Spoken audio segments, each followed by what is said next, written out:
चलिए, हमारे साथ सुधाकर देसाई साहब भी है, जो Indian vegetable oil producer association के प्रेसिडेंट है और इमामी एग्रो के सीईओ है।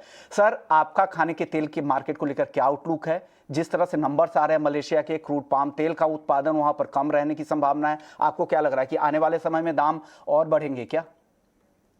देखिए विश्वमोहन जी, ज्यादा बढ़ने का ज्यादा वो चॉइस नहीं है मार्केट का, मतलब उतना स्कोप नहीं है, क्योंकि मलेशिया इंडोनेशिया का पीक प्रोडक्शन तो देखिए खत्म होते जा रहा है।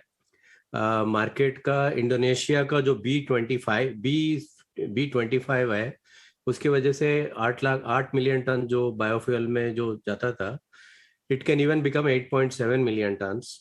एंड रिसेंटली जो रैली आई है, उसका मेन कारण है चाइना बाइंग। चाइना में क्या कर दिया, जो क्रशिंग प्लांट है, एनर्जी क्राइसिस की वजह से क्रश प्लांट्स खाली हफ्ते में 3 दिन ही चलाना पड़ रहा है। तो इसकी वजह से जो चाइना में जो ऑयल शॉर्टेज है, उसका नियरेस्ट सॉल्यूशन खाली पाम ही है। तो ऐसे देखेंगे तो पाम का बुलिश या सपोर्टेड आउटलुक है बेसिकली एज ऑफ नाउ। जहां तक कि इंडिया का सिचुएशन है, देखिए सितंबर में बहुत ज्यादा इंपोर्ट्स हो गया है। जी 1.6 1.7 मिलियन टन्स बहुत ज्यादा है, फेस्टिवल डिमांड को लेकर के भी। इसकी वजह से इंपोर्ट डिस्पैरिटी है। और जैसे कि आप जानते हैं, अभी खरीफ सीजन तो चालू होने वाला है। जी जी। तो इसके कारण थोड़ा stable to slightly downward to stably रहेगा till December. Okay. But Jan Feb March global factors देखते हुए जी जी। कि ऐसा लगता है कि मार्केट तो फर्म फ्रेंडली, और हालांकि और 10-15% बढ़ भी सकता है आगे ओके जाके, ओके ऐसा लग रहा है, क्योंकि ग्लोबल एसएनडी में सारी चीजें टाइट है। Okay whether it is global soybean oil, okay global खाली सना ऑयल थोड़ा अच्छा है। ओके इस सीजन में करीब करीब 2.8 मिलियन टन का ज्यादा ओके प्रोडक्शन है। वो ओके थोड़ा एंकर बन सकता है मार्केट के लिए, but otherwise overall market friendly to supported ही है। ओके। सर, एक और सवाल ये स्टॉक लिमिट को है। जिस तरह से सरकार फैसले लगातार कदम उठा रही है और एक कुछ एब्रप्टली डिसीजंस भी हो रहे हैं, जैसे आपने मस्टर्ड फ्यूचर्स पे बैन रातों रात हमने देखा कि बैन कर दिया गया। कोई टाइमलाइन नहीं दी गई थी, कोई वक्त नहीं मिला था, और अब स्टॉक लिमिट का भी ऐलान हुआ है। इन फैसलों को आप किस तरह से देखते हैं? दो इम्पोर्टेंट चीजें तो हमने बताया था कि देखिए ये सब एक्सचेंज को बैन करना इतना ठीक नहीं है।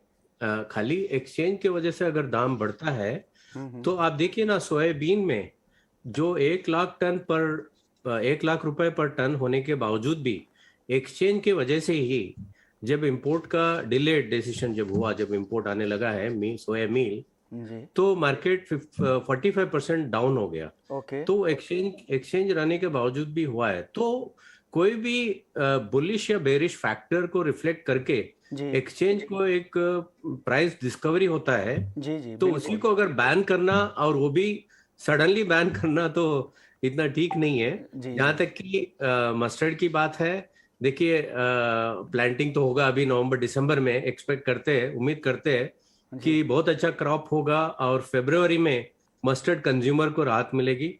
लेकिन तब तक जो उससे उससे भी जो सस्ता तेल है, कंज्यूमर को थोड़ा शिफ्ट करके मैनेज करना पड़ेगा, क्योंकि मस्टर्ड ऐसा चीज है कि ऐसा टेस्ट ऑयल है जिसका इंपोर्ट सब्स्टिट्यूशन नहीं है। Okay okay. तो काफी इंपोर्ट होने के बावजूद भी, जी तो मस्टर्ड एक तेल है जो फर्म है, जिसका राहत खाली फरवरी में नया क्रॉप के साथ ही मिलेगा। ओके। और एक्सचेंज को ऐसा बीच बीच में रोक लगाने से प्राइस डिस्कवरी खत्म ओके हो जाता है बिल्कुल। और मार्केट कंफ्यूज स्टेट में हो जाता है। ओके बिल्कुल सर, लेकिन एक और सवाल इस पर है कि अगर स्टेबल पॉलिसी एनवायरनमेंट अगर बनाना है तो क्या करना है? आप क्या सुझाव देंगे? आईबीपीए को आप रिप्रेजेंट कर रहे हैं यहाँ पर।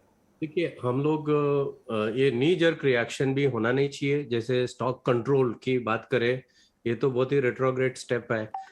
मैं आपको 1 मिनट में बता दूं कि मार्केट क्या है, इन्वर्टेड स्ट्रक्चर है। मतलब जैसे इंटरनेशनल पाम जिसके ऊपर मार्केट चलता है, वो आगे का $50 $100 सस्ते में है ऑलरेडी। तो उस टाइम में कौन यहाँ स्टोर स्टोर करेगा? वैसे कि इंपोर्टेड ऑयल तो स्टोरेज कंट्रोल में नहीं है, उसके बाहर है।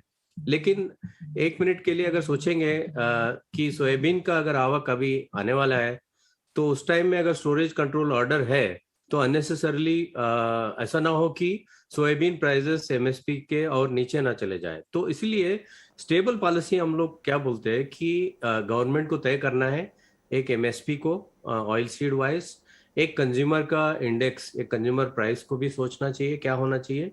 और उसमें आईवीपीएनए हम कोशिश कर रहे थे कि uncertainty of tariff, uncertainty of duty, uncertainty of all this policies, उसकी जगह में हम चाहते हैं कि ग्लोबली रिलेटेड एक ड्यूटी पॉलिसी करना तो वही पड़ेगा, मार्केट ग्लोबली अगर बढ़ेगा तो ड्यूटी कम करना पड़ेगा।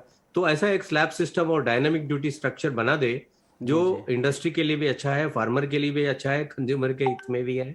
तो इक्विटेबल ड्यूटी पॉलिसी एक होना चाहिए, ट्रांसपेरेंट। नहीं तो क्या है, ये जो नी जर्क रिएक्शंस है और सडन रिएक्शंस है वो इंडस्ट्री को प्रॉब्लम तो देगा ही, लेकिन सप्लाई चेन को डिस्टर्ब करेगा जरूर। तो स्टेबल पॉलिसी की तरफ वो हम चाहते हैं कि हम आगे बढ़े, लाइक एडवांस कंट्रीज। ओके, यानी एक स्टेबल पॉलिसी एनवायरनमेंट सरकार को बनाना चाहिए, ऐसा मानना है सुधाकर देसाई साहब का। शुक्रिया सर, आपने वक्त निकाला ET Now स्वदेश के लिए और एडिबल ऑयल मार्केट का पूरा आउटलुक हमें समझाया।